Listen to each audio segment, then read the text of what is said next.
Hello everyone and welcome back to another edition here of the GSMC Deadball Sports Podcast, brought to you as always by the GSMC Sports Network. My name, as always, is your host, Christopher Shepard. Thank you all for tuning in on this lovely Friday afternoon and to conclude the week, which have a great show to kickstart your very sports-filled weekend, starting off by previewing the last two divisional round games in both the NFC and AFC that we didn't get to, the Rams and the Eagles in the NFC, and then the popcorn-worthy event of the weekend, Bills-Ravens over in the AFC. Then we're going to be kind of talking some CFP Championship game stuff, talking about the most important players, the top five taking place in the CFP Championship. Previewing another big game. It always seems to be a big game out west in the NBA. The Thunder taking on the Mavs after drastically different stretches and streaks in the past couple of weeks for both teams. And then conclude today's show with the bizarre rumors concerning Elon Musk and Liverpool FC. We'll be bringing all updates in that regard as well. But before we get into the show, as always, like, follow, and subscribe to the show and the network if you haven't done so already and you want to keep up to date with all of our new content, not just with my show, but other shows around the network. But if you want to contribute and interact with our shows a little bit more directly, consider making yourselves available to the Super Chat, Super Thanks, and Super Stickers features here on YouTube. Great way, as always, to get your input and opinions out on air. It is greatly appreciated by all concerned here at the network, and it just makes our shows that much better. And you, our faithful audience, are a big part of what makes this network go. But without further ado, let's jump right into our first segment, breaking down the first of two divisional round games we'll be talking about and previewing today over in the NFC. The Rams going up against the Eagles. And I feel like this game will have a very different look to it than the regular season one, in which the Eagles just ran roughshod all over LA to the tune of a 37-20 victory, with Saquon Barkley rushing for just over 250 yards and for 2 touchdowns. But ultimately, LA did improve over time, got healthier as well. And even though in that game, Puka Nacua did play with their leading receiver, I feel like this time around, it's more about the mental side of things. They overcame the barrier, the emotionality of that game in Arizona and against the Minnesota Vikings, and truly trounced one of the best teams on the NFC side of the bracket. A 14-win wildcard team they were able to take down. And so going into this one, they have a lot of confidence, and they're not afraid anymore of a team like Philly, who completely shut them down in the regular season. On the Philadelphia side of things, I kind of feel like in their wild card match against the Packers, things were a little bit too disjointed. They could have completely run away with this game, but there were some tentative moments where they didn't take full advantage of everything the Packers were giving them. Even when the Packers were down a couple of receivers, even when they kept on losing offensive linemen, you kind of felt like this game, if the Packers even had one or two players fully healthy, that they didn't in this matchup, then it would have felt a lot closer. And so, looking at this game on paper, it's a lot more evenly matched up than people might realize. The Rams, I do feel, have the defense and the ability to generate pressure that is needed against this Philadelphia Eagles offensive line that has been so excellent all year long. And I also feel like Matthew Stafford is the perfect leader of this offense, because he's not going to do anything silly in terms of pushing the ball down the field like what Jordan Love was attempting to do in the wild card round. He's a much more conservative guy, and he's going to take what the Eagles give him.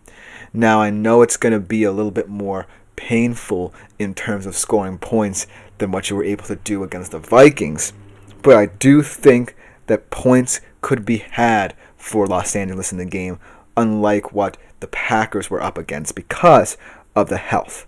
The health is the biggest difference here, because I feel like we'd be talking about a very different game in the wild card round between the Packers and the Eagles if the Packers were fully healthy. Because while the Eagles have been so excellent, perhaps the best team in many people's opinions in the NFC, they're a little bit vulnerable in terms of how you can attack.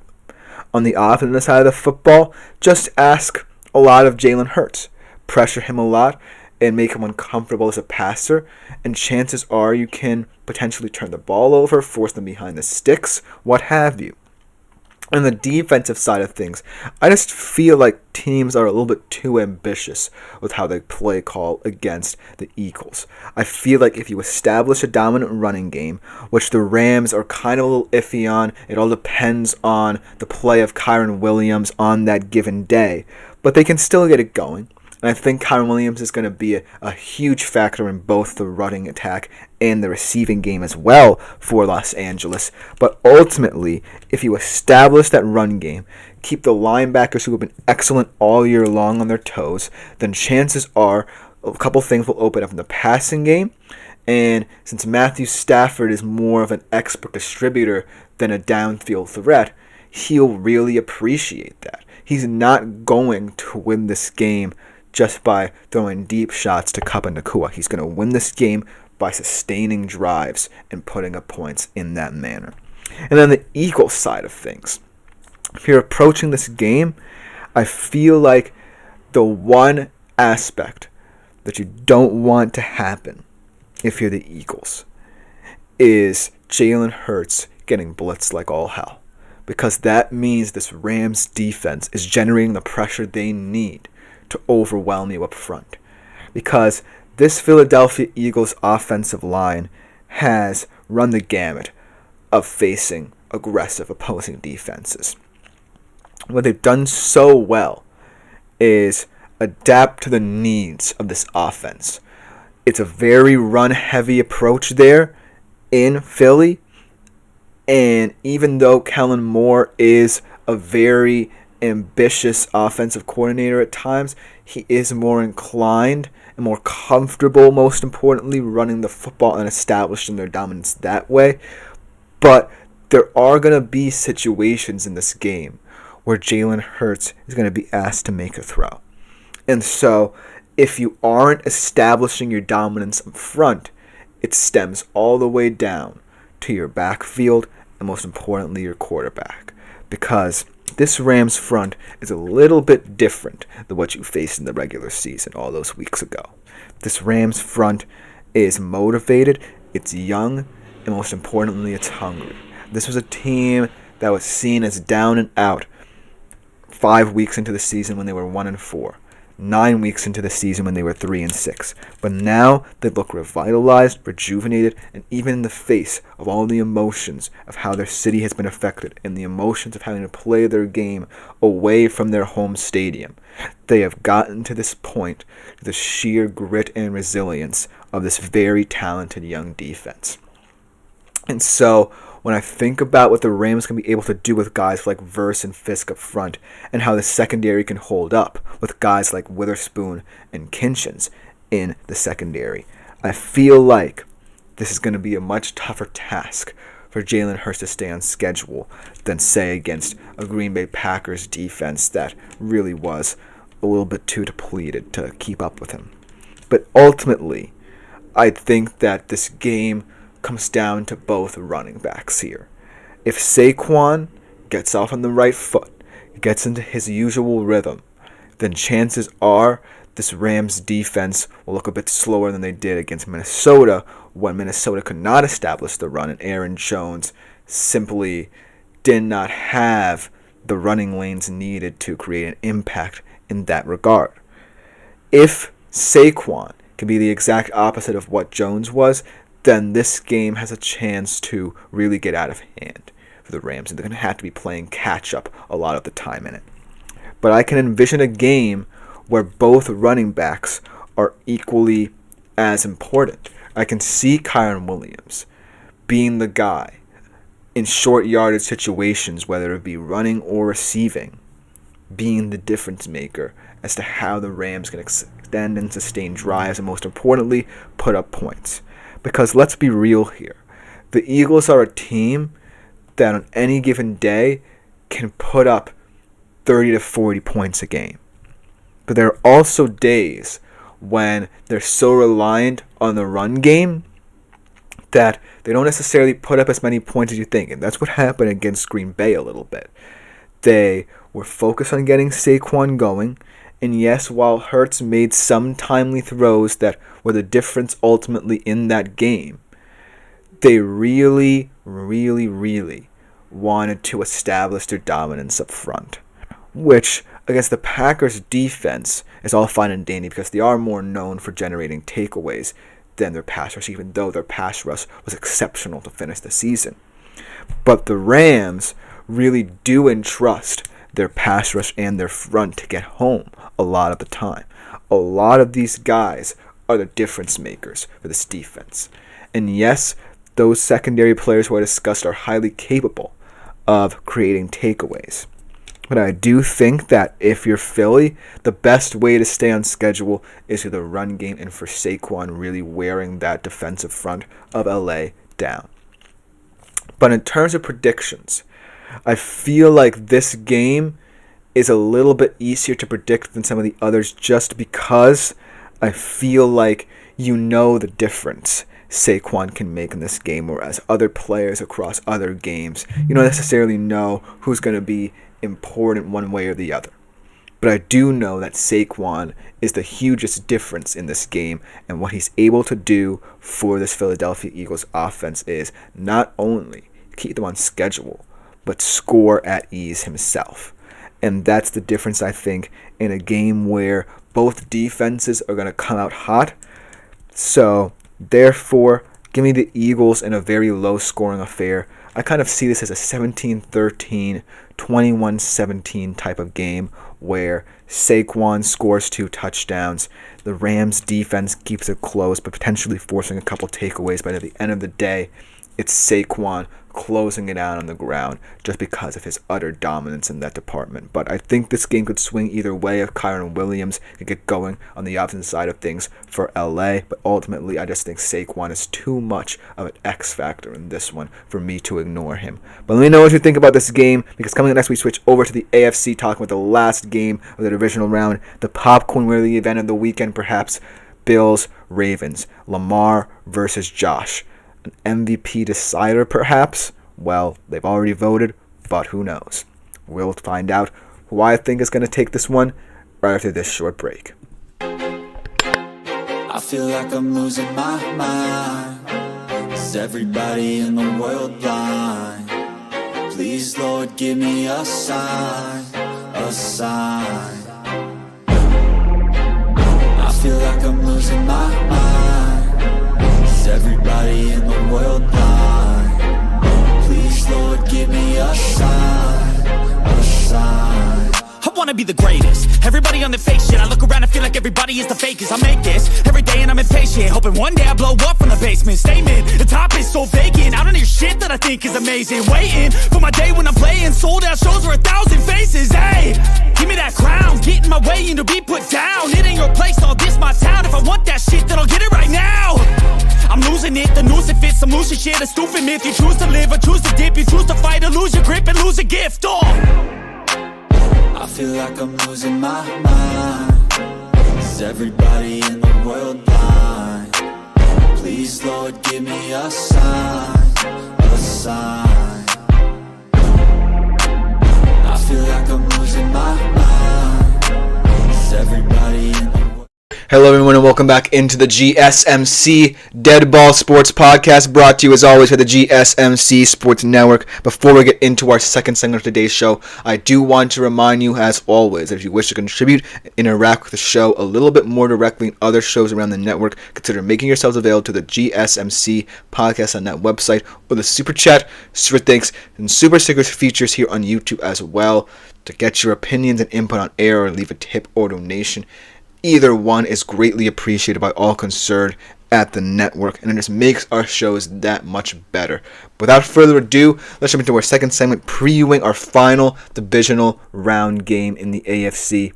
The main event, people are calling it, the Bills-Ravens game. Oop, I did not mean to put it there. I will immediately fix this graphic down here, but this is a game of epic proportions. This is a game a lot of people wanted to see. Maybe coming a little bit earlier than people would have wanted. This would have been a great AFC Championship game, but alas, the Chiefs are just the Chiefs, and they are almost inevitable. But this is as good as any divisional round game you could potentially get because it's between the two primary MVP candidates, Lamar Jackson and Josh Allen. And this is a rematch of a game that the Ravens completely dominated early on in the season, I believe in week 4, the tune of 35-10. Derrick Henry was running wild in that one.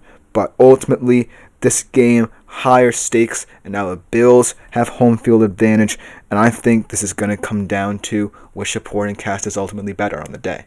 I do feel like these teams are so evenly matched, so dominant, that very little is going to separate them. This could come down to one silly mistake made by one of the teams. It could come down to a last-second field goal. It could come down to a defensive takeaway. But all I know is that it's not going to come easy. This is not going to be a Ravens blowout like it was in week 4.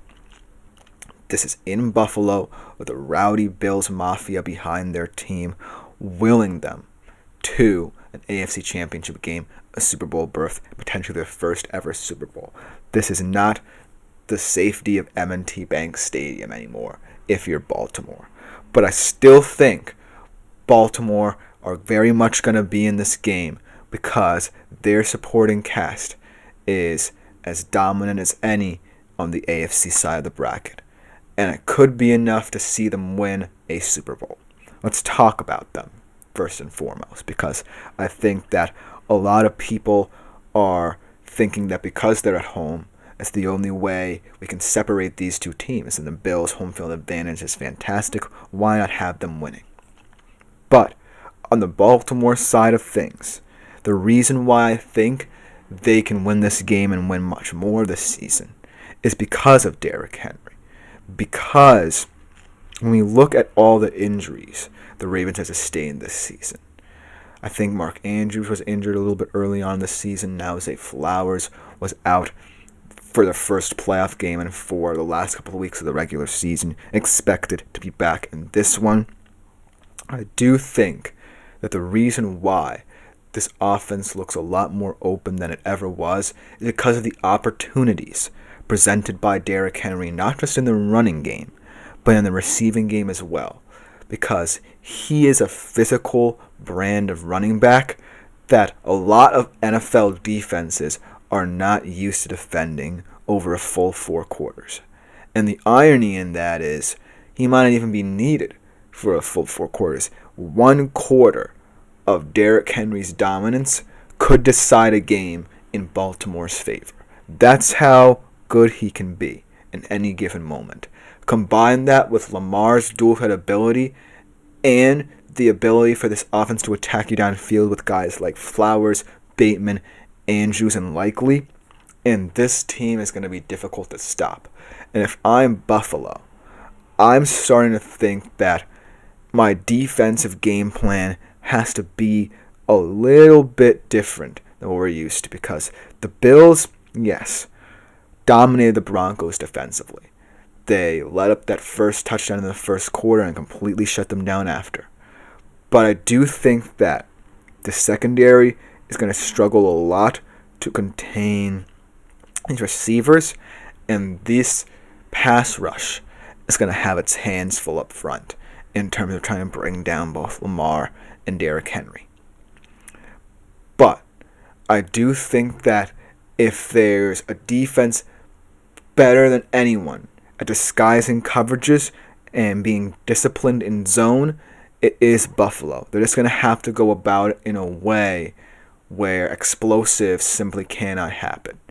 And I think that's an incredible statement to say considering you're going up against Baltimore, because they live and die by the explosive play, whether it's on the ground or through the air, and Buffalo has been very prone to explosive plays. See their games against Detroit, Baltimore, and other fantastic high-powered offenses.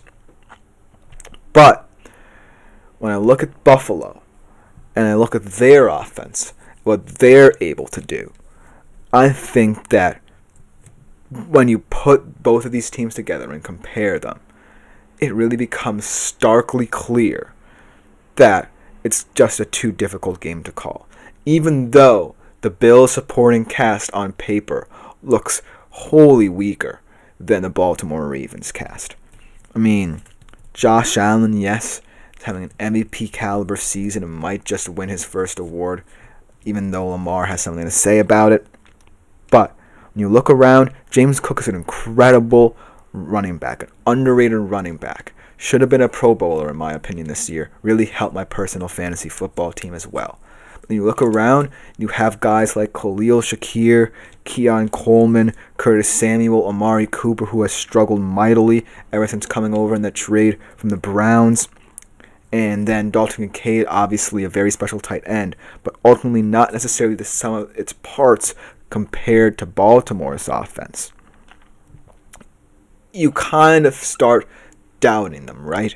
We're saying, well, surely their time is up, because eventually a defense, much like the improved Baltimore Ravens defense, who really thrive in the secondary, in covering people, blanketing people, will really stymie this group. But that's the problem that a lot of defenses have with Buffalo. Since they don't have a true number one receiver, and Josh Allen is so incredibly good at creating out of structure, you can't really defend one superstar receiver, focus in on one superstar receiver. And so, even though Baltimore is so disciplined on the outside, with Marlon Humphrey and Nate Wiggins, and then you have roaming free safety Kyle Hamilton in the middle of the field, these Bills receivers don't care, because they're not looking to make the spectacular plays. They're looking to help Josh Allen. And sometimes Josh Allen is so good he doesn't necessarily need their help. He knows what he wants to do, even out of structure, which is scary to think about. So, even when you think you have slowed down this offense by slowing down the receivers, Josh Allen will make an incredible play, whether because of its own volition or because his receivers are so connected with his play out of structure, that it will begin to frustrate you mightily. And so that's why I think when I look at this game, that could be a separating factor as well. Josh Allen's play out of structure and the ensuing understanding his receivers in terms of helping him in that regard. So when you take it at face value and look at both of these offenses side by side, how the running game of Derrick Henry combined with Lamar's dual threat ability and the downfield passing attack for Baltimore on the offensive side of things. And you look at the Bills, this group that's seemingly not as talented as Baltimore because of Josh Allen's sheer talent, really has grown around him and helped him grow as a quarterback. Both of these teams are really too dangerous to say, well, one of them can really dominate and that will be the end of that.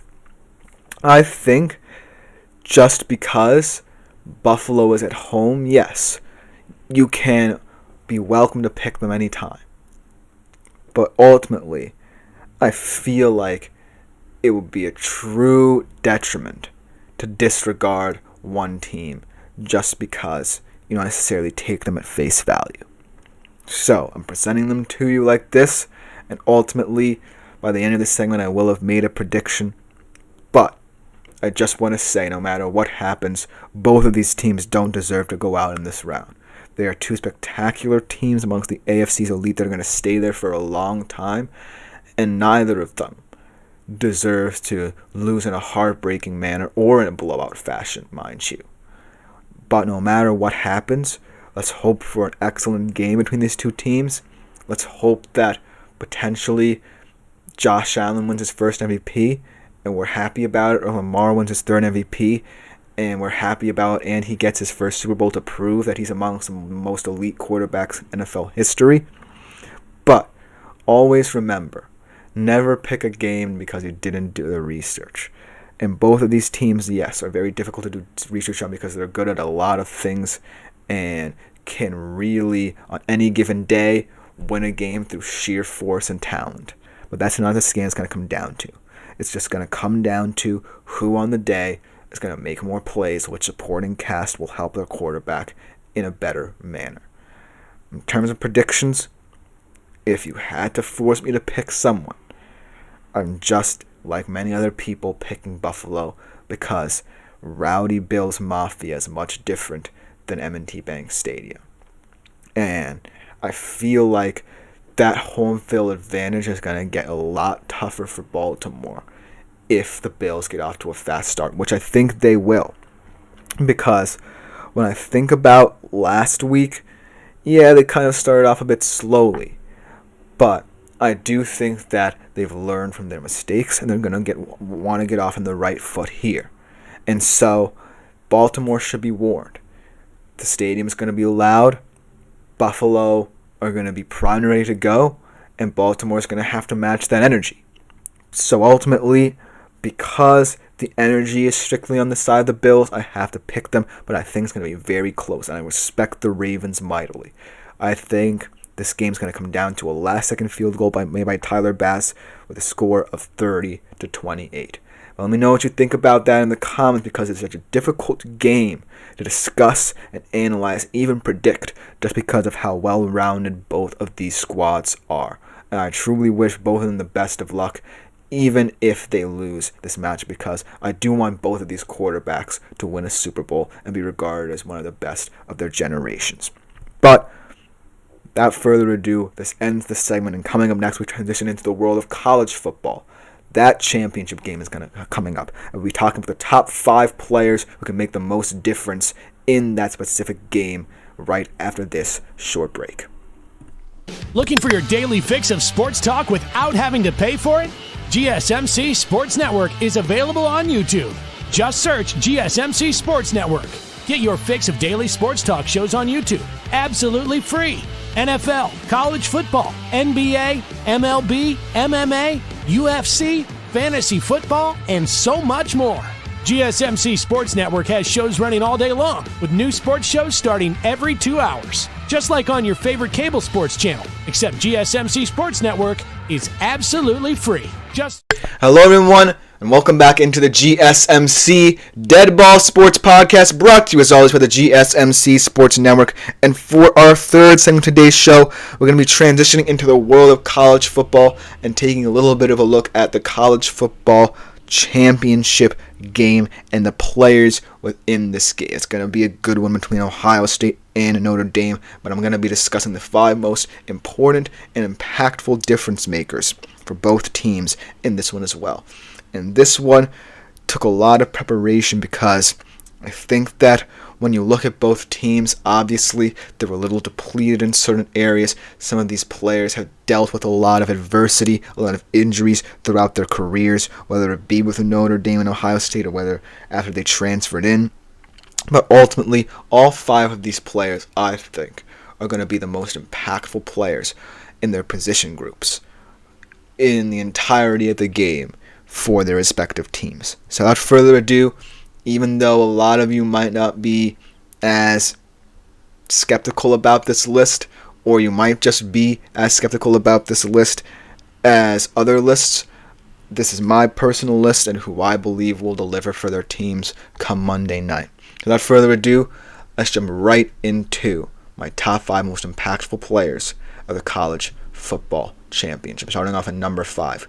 This guy is perhaps the most incredible running back in the college football playoff, just for his passion and determination. There were better running backs in the college football playoff just because of stats and things of that nature, but ultimately this guy has proven that passion and determination can get you far as well, and that is Mr. Jeremiah Love. He had perhaps 2 of the most impactful touchdowns of the entire college football playoff. The first being that 98-yard touchdown against Indiana, the first touchdown of the 12-team college football playoff era that immediately set the tone for how Notre Dame was going to play for the rest of the playoffs. A physical, ground-and-pound game on offense and complementary ground-and-pound defense. And Jeremiah Love exemplifies both, even though he only plays one position.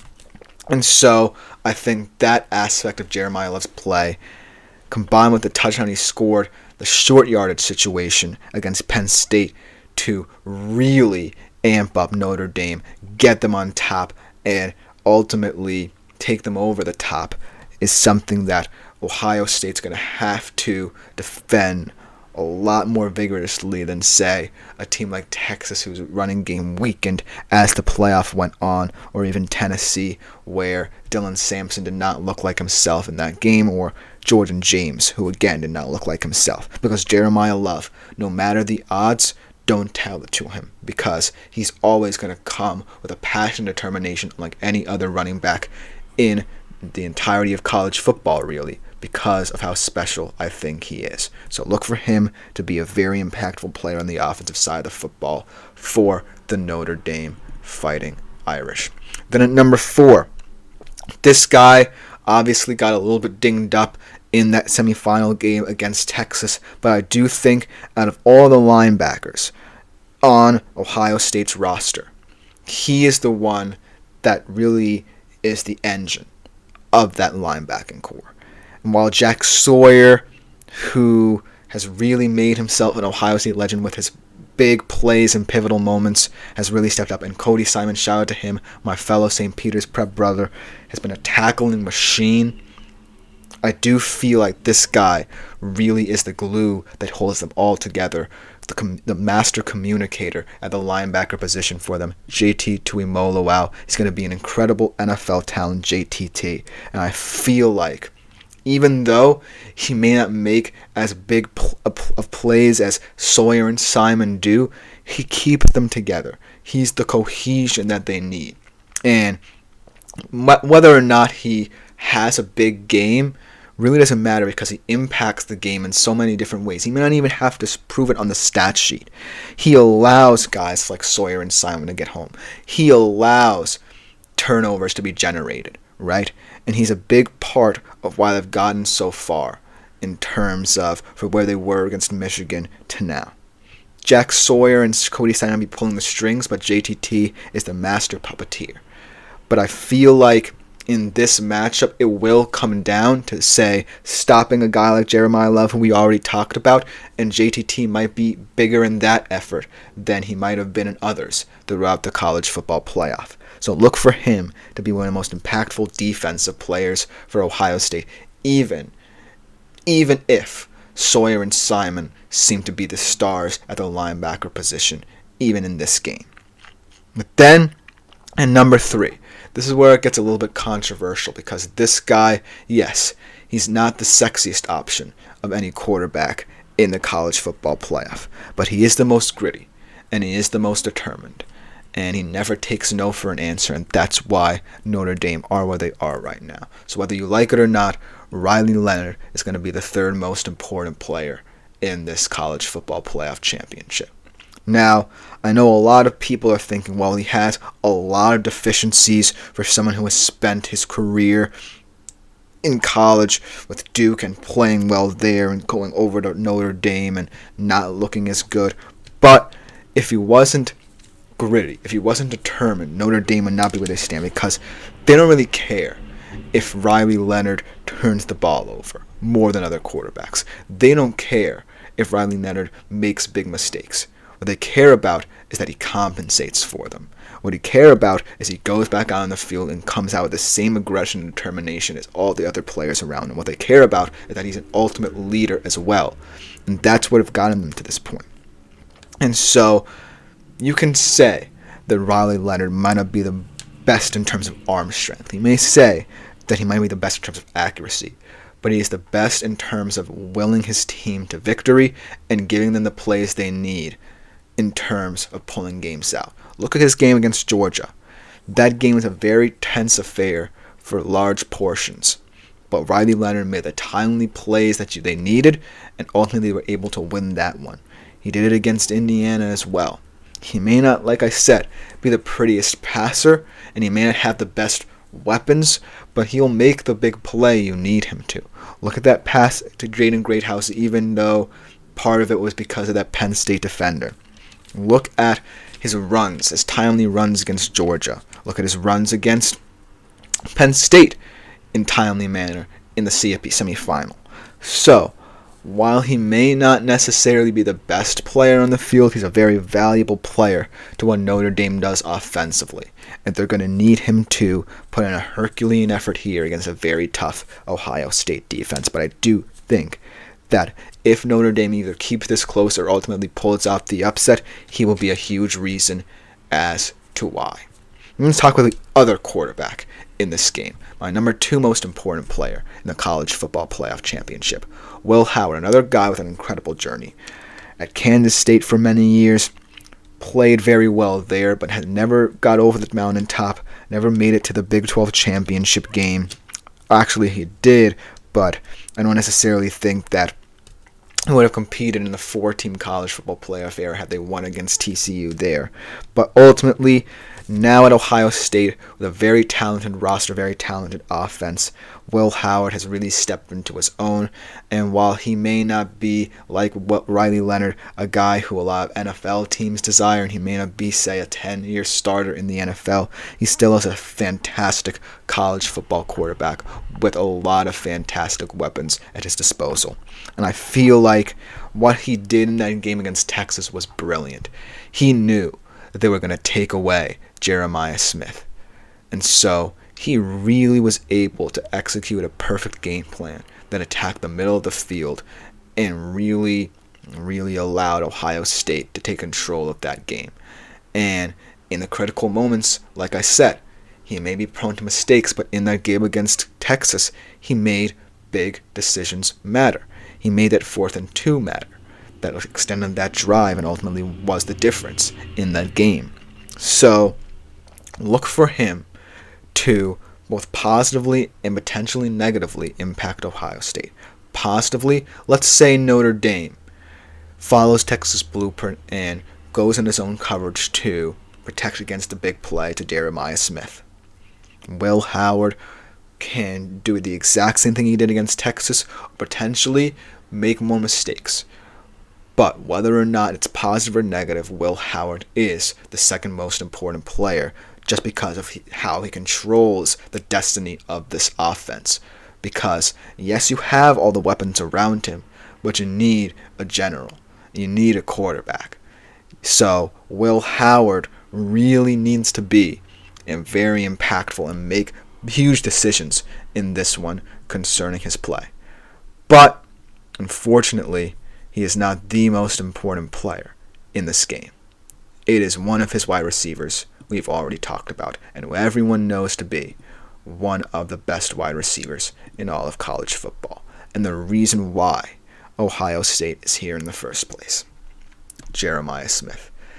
This young man has truly elevated his game in the college football playoff to the point where he might just be not just the best true freshman receiver in college football, but the best receiver this season in all of college football. In the first 2 CFP games, 290 yards, 4 touchdowns, incredible stat line. And yes, he was locked up against Texas. But look at what Texas struggled to do in order to deal with him. They struggled to close in the middle of the field, and it opened up a lot of weapons like Emeka Egbuka, Carnell Tate, G. Scott for Will Howard to throw to in that area of the field. So, either way, whether it's positively with his downfield threat or quote-unquote negatively, and even negatively, he's still opening up space. Jeremiah Smith will have a huge impact on this game. Because let's say Notre Dame decides to stick to its identity, play man-to-man coverage. It's a very risky thing to do against a guy like Jeremiah Smith. But if they shut him down, you better hope that your receivers or that your linebackers or secondary, if you're Notre Dame, are able to keep up with Emeka Egbuka, Carnell Tate, and other weapons in that offense as well. Because they've already given the blueprint of how they're going to attack you if you take away Jeremiah Smith. Okay, we're just going to utilize all our other fantastic weapons. So Jeremiah Smith is the ultimate important player in this college football playoff championship just because of how he impacts the game completely for both Ohio State's offense and Notre Dame's defense. He completely alters your perception of how to defend him time in and time out, because Texas perhaps did the best job of anyone in the playoff, but Notre Dame isn't Texas, and they probably won't be. So look for Jeremiah Smith to have a lot of opportunities downfield, and ultimately for him to dominate this game, or for Notre Dame to change their ways and for other weapons to dominate this game. So either way, Jeremiah Smith, I'm saying, is the number one most important, impactful player in the CFP Championship. Let me know what you think in the comments, because I made some very tough decisions here. I could have put in guys like Sawyer, guys like Cody Simon, but ultimately my list came about just because of how they could impact this game. But let me know what you think. Is coming up next. We transition to the world of basketball. Another big game out west. Two teams heading in seemingly different directions. The OKC Thunder and the Dallas Mavericks. We'll be right back to talk about this game right after this short break.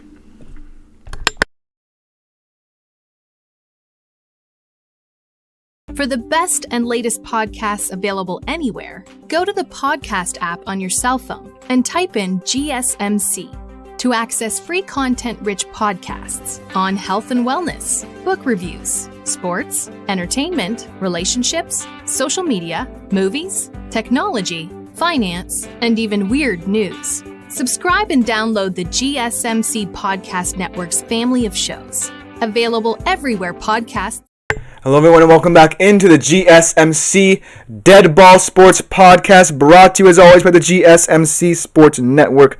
And for our fourth segment of today's show, we're transitioning into the world of basketball. It seems like all the good games in the NBA are taking place in the Western Conference. It probably is the better conference, but it seemingly is like we're constantly talking about the Western Conference on my show. But this game is an interesting game that I wanted to bring to your attention in the NBA, because it's between two teams headed in seemingly different directions. The OKC Thunder, who have been red hot, and the Dallas Mavericks, who have been ice cold in the month of January.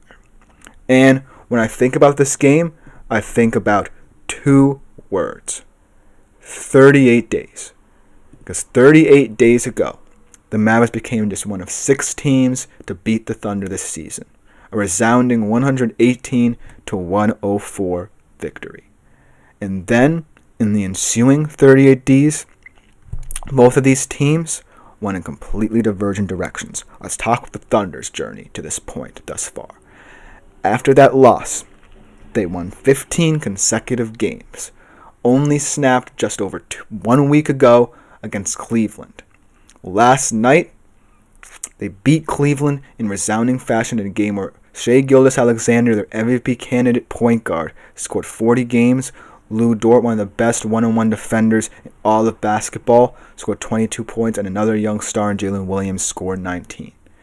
That extended their current winning streak to 4 games.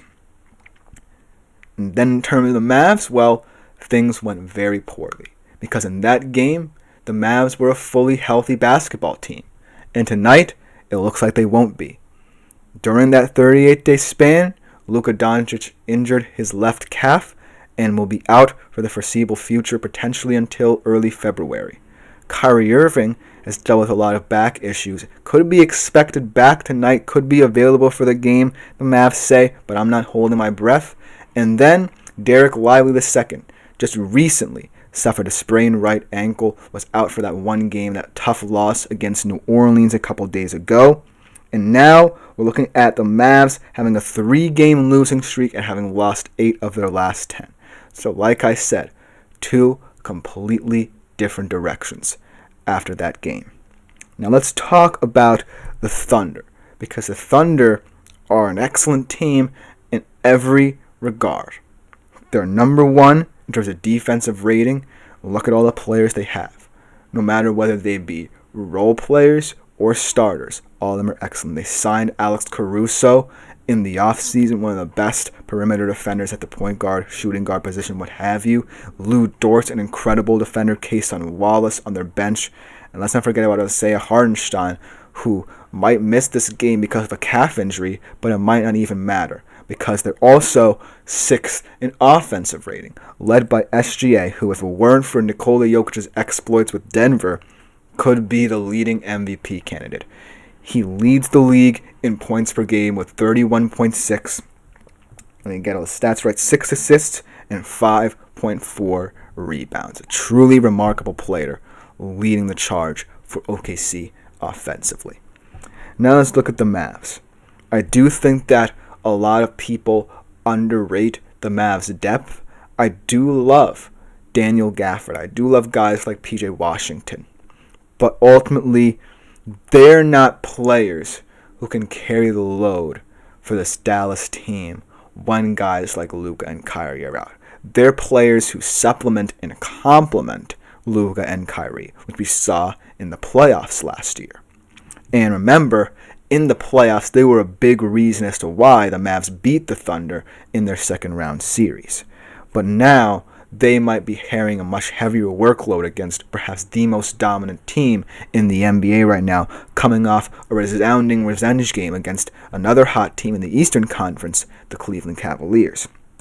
So, if I'm the Mavs, I'm praying that at least Kyrie Irving can play.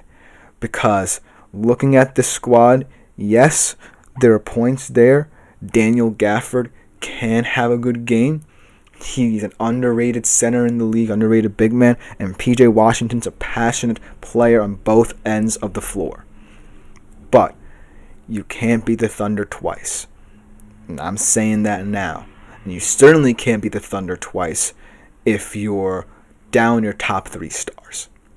So if I'm the Mavs, the only way I see myself winning this, or having a chance at the very least of winning this game, is getting Kyrie Irving, Daniel Gafford playing his absolute heart out on both ends of the floor, taking advantage of the minutes right when the Thunder might be playing small ball because Hardenstein is out, and I haven't really seen Chet Holmgren play that much in the past couple of weeks, and hope that the Thunder don't get fast break opportunities because that's when they're best, and just hope that you can, with your passionate defenders, match up well with them. That's the only way I can see how the Mavs pull this one out, because the Thunder have everything going for them, and those 38 days truly made a difference in how both of these teams are now approaching this game. But let's be clear here. I feel like the Mavs are one of those teams who, when they're down certain players, you certainly feel like they're down and out. And right now, they are a sinking stone in the Western Conference. They're 22-19. They're 7th. They're sitting right in the midst of the play-in spots right now. And there clearly right now is no direction upward. But think about the future. You're getting Luka Doncic back eventually. Kyrie's injury is not as serious as it looks, and Derek Lively potentially could be back as early as tonight. It's just a sprained right ankle. But if this game gets out of hand, which it very well could, you're going to have to preserve a lot of these guys, because I don't think these guys are used to, like Washington and Gafford, playing this long, this much in these games. So if I'm Dallas and I'm forced to play, say, Gafford for 40 minutes and guys like PJ Washington for 30 to 35, I really want to preserve their health as much as anything.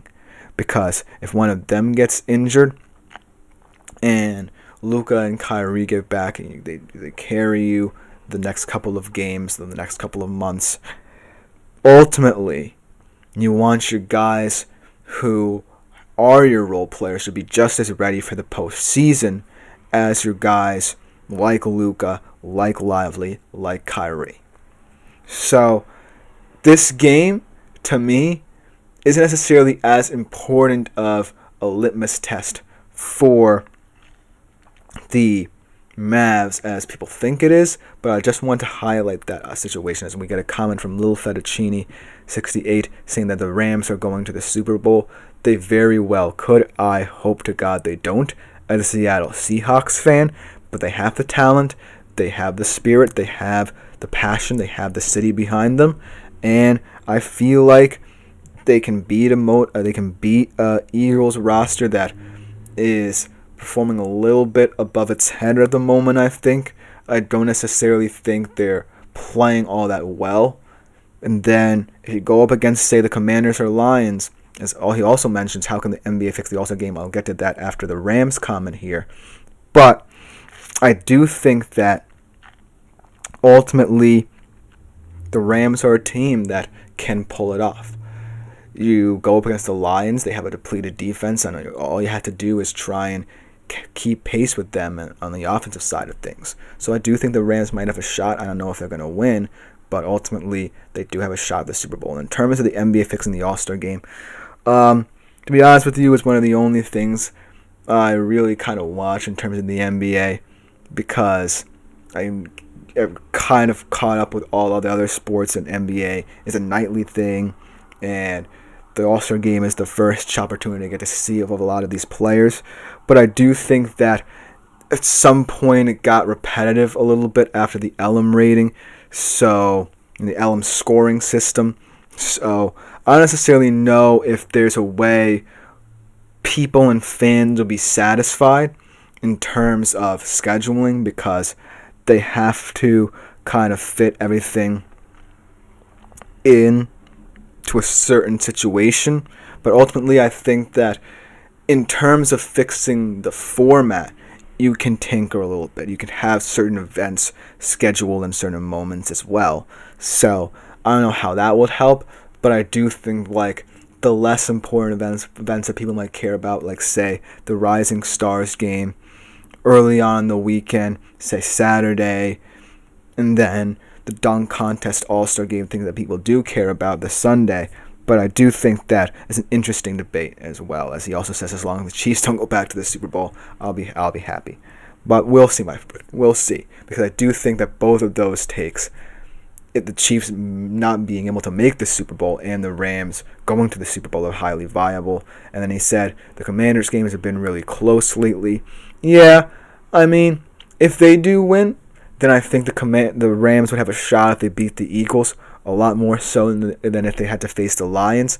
But I do think that would be another incredible NFC Championship game, the Commanders-Rams. That would be wild, because the Commanders are a team you didn't expect to be there, and then the Rams, even though, they had a rocky start to the season, are a team highly capable of going to the NFC Championship game. So it would be wild to see those two teams. But I feel like for now, I'm kind of erring on the side of both of the home teams here, with the Eagles and the Bills, and the games I predicted already. But thank you for your comments.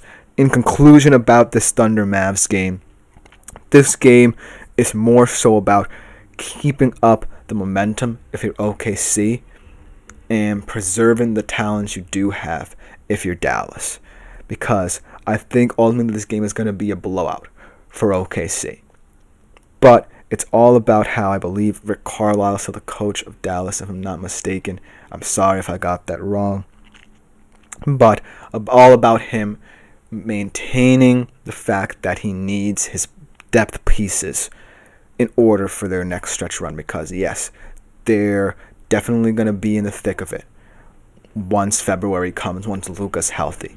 So for now, hook your players as early as possible in this one, in a blowout like this, and hope that none of them get injured as well, because you're going to need them not just in the stretch run when you're fighting for a playoff spot, but in the postseason when they can really help you, much like they did last year. Let me know what you think about this game in the comments below. I think it's going to be an interesting one. But coming up to conclude today's show, we go over to the world of international football, specifically domestically, and the bizarre rumors surrounding Elon Musk as a potential buyer of Liverpool Football Club. We'll be right back to explain it right after this short break.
Hello everyone and welcome back into the GSMC Dead Ball Sports Podcast, brought to you as always by the GSMC Sports Network. And for our final segment of today's show, we're going to be going over to the world of domestic football and the bizarre rumors surrounding Elon Musk potentially purchasing. Now, if I were a Liverpool fan, I would be a little bit concerned because, as we all know, Americans meddling in European football kind of gets a little bit weird and awkward.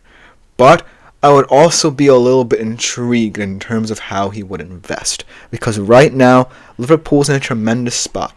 They found the right man to succeed Jurgen Klopp. They're top of the Premier League. And yes, they have some contract situations to figure out, but they have a very young talent pool as well. I like the guys coming through their system. And ultimately, they're in a good spot that if they find an investor like Elon Musk willing to put money into their efforts, then I would leap at this opportunity. But ultimately, there are a lot of complications with this, and it is just a rumor, and I don't necessarily think Liverpool fans will be happy either way. Without further ado, let us talk about this bizarre rumor in this term here. Because when I think about the impact a move like this would have on Liverpool, I think that it would be shocking, but it could also work in their favor because the publicity surrounding that would really help Liverpool become an even bigger team. As Anthony Manzano said, how big sound of Atletico Madrid, so I'm wondering why is it that people give a lot more respect to Real Madrid and Barcelona, but Athletic gets overlooked even though they're in the top consistently. I do feel like in La Liga, you know it's Real Madrid and Barcelona, as he also mentioned he's a fan of Atletico Madrid. I feel like, Atletico is one of those teams who play a brand of football that is simply a little bit more unappealing than, say, Real and Barcelona. And I feel like Diego Simeone is not cast in a similar light as managers like Zidane and Ancelotti, and then for Barcelona, Pep, and managers like that, and Xavi. But ultimately, I do feel like Atletico, should they continue to push Real Madrid and Barcelona in the league this year, really have a chance to gain a lot more respect. Just because they are doing it in a more attractive manner now. They have a lot of attacking talent up front. I love what Julian Alvarez has brought to this team. They're doing well in the Champions League. So I'm really looking forward to seeing if they make noise and with La Liga and the Champions League make deep run there, how they look over here in terms of how they gain American respect. But going back into this Elon Musk situation and looking at how the future of Liverpool can be impacted, I feel like obviously if you're a Liverpool fan, you probably wouldn't know how to feel about it. Because yes, with Elon Musk, he brings a lot of money. And if we look at the numbers here, Liverpool's current net worth is £4.3 billion, and Elon Musk's net worth is £343 billion. Now, obviously, he's not going to be investing all of that, but he's going to invest a large portion of that money. As Anthony Manzano said, so we think Atletico Madrid is almost playing a British and German style of football instead of Spanish. I guess you could put it that way if you think about it, for as long as the Simeone era has gone on. But now they are starting to evolve a lot more. They are starting to realize that attacking football, especially in cup competitions, really helps you as well. And I really like what they did in getting guys like Alvarez and Sorloth into their teams, because it really shows the ambition of them wanting to keep up with the big guns in Real and Barcelona. And Barcelona and Real, they are attractive football sides. They can play attractive football. But I think the problem is, because they're investing in some of the best players in the world, sometimes those good players in this squad don't necessarily fit together. And we're starting to see that with Real.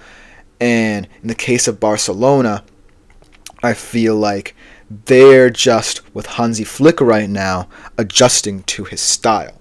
And then he also asked how Athletic evolved without compromising their great defense. That's an interesting question, because I do feel like great defense often gets overshadowed in La Liga. As he also mentions on the offensive side, compromising the great stability on defense.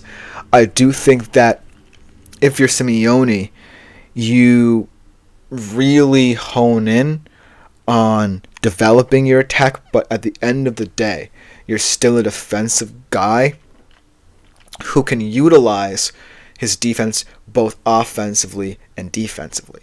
I think that they have two brilliant wingbacks. I believe Molina is one of them. He's a brilliant player, both in the attack and defensively.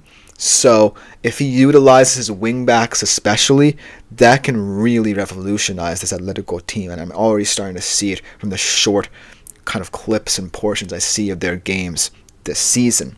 But ultimately, I do think that the question you ask is more important to how Atletico looks in the future, and especially the stretch run in La Liga, where they firmly have the ball in their court, and how they're going to look down the stretch of the season, because they're right now in first, I believe, in La Liga, and Real Madrid and Barcelona are chasing them. So it's going to be interesting.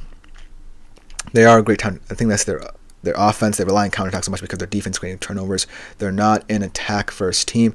I completely agree with you. But I do think that if this starts to become a little bit more of an attacking team, which I'm already starting to see in terms of how guys like Alvarez and guys like Sorloth impact them, I do think that the wingbacks are the best option in terms of how to utilize them in attack, but also continue to firm up your defense. But I do think that's a great point, just because Atletico for many years have been considered a very defensive-minded side, and not being able to create many chances, whether it be through counterattack or through the build-up. But ultimately, now, I just think that they're creating a little bit more diversity in that regard and becoming a team that are both dangerous defensively in the counterattack and in the build-up because of the ambitious signings they've brought in this past off-season.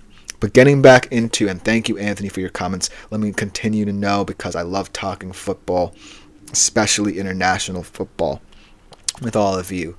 But getting back into this Elon Musk situation, because I do want to break down what this means also for Liverpool's players.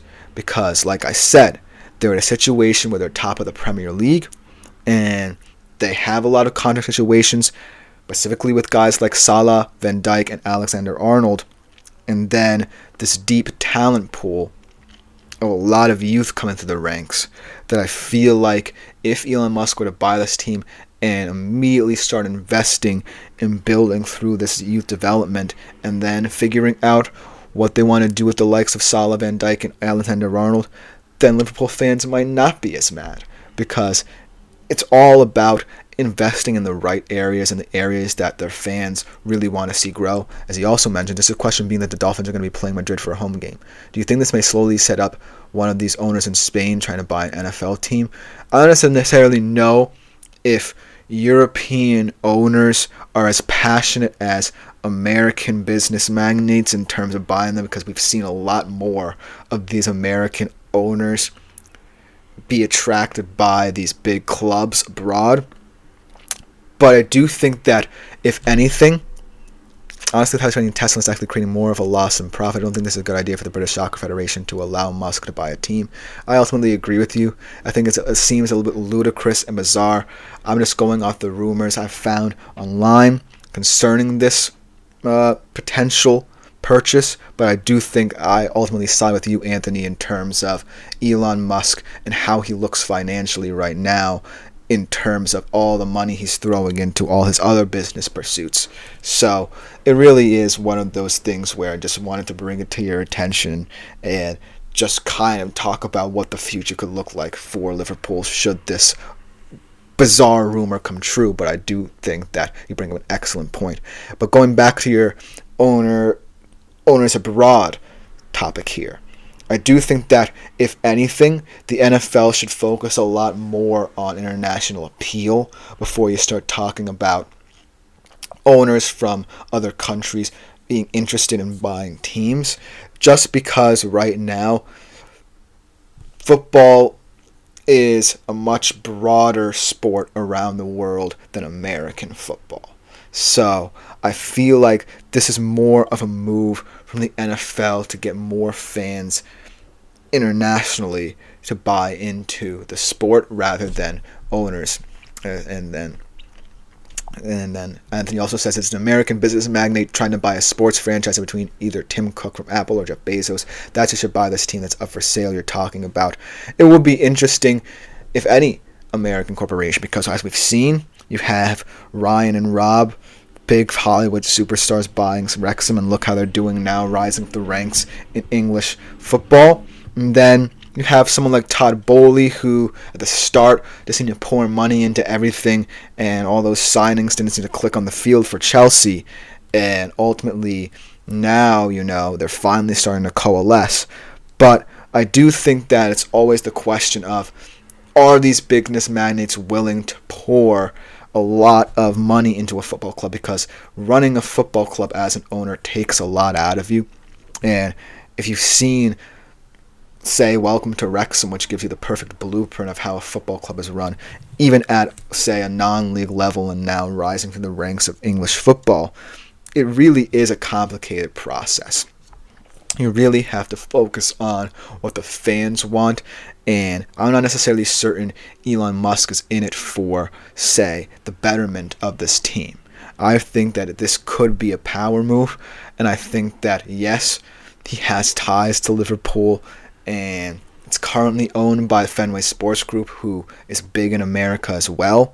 But at this current moment in time, it would be a little bit silly, and I know it's just a rumor, for people to completely invest in this rumor. Just because I'm not necessarily certain Elon Musk is for real here and going to make a real move of it in the coming weeks. But continue to know what you think about this, just because Liverpool seems to be in a situation where they have everything straight. They found Arne Slot, been doing an incredible job, and he doesn't seem like he wants to bow to anybody, and he's going to be very, very firm in his stance should a guy like Elon Musk come in. But ultimately, I feel like Liverpool should stick with what they know. I feel like they're in a situation where they can't lose at the moment, and whether or not, the contract situations get settled and these young players start developing, they're in a situation where a move like this would really hinder them rather than fully help them, because it never works right away for American business magnates buying European teams. I think that ultimately comes down to, as well, if this rumor is really going to be heard out and Elon Musk is completely serious about this, because right now all it is a rumor. But for the time being, I do think that Liverpool should stick with FSG, stick with the fans, and ultimately keep them satisfied. And right now they're doing a pretty good job of that themselves. They'll just about do it for today's edition of the GSMC Dead Ball Sports Podcast, brought to you as always by the GSMC Sports Network. I've been Chris Shepard. Thank you all for tuning in to today's show. Thank you for your lovely comments as well. Continue to do that through the Super Chat, Super Thanks, and Super Stickers features here on YouTube. As always, like, follow, and subscribe as well. But that will just about do it for today's show. We'll see you again next week at 3:30 Eastern Time for another edition of the show. But I'm out for this week.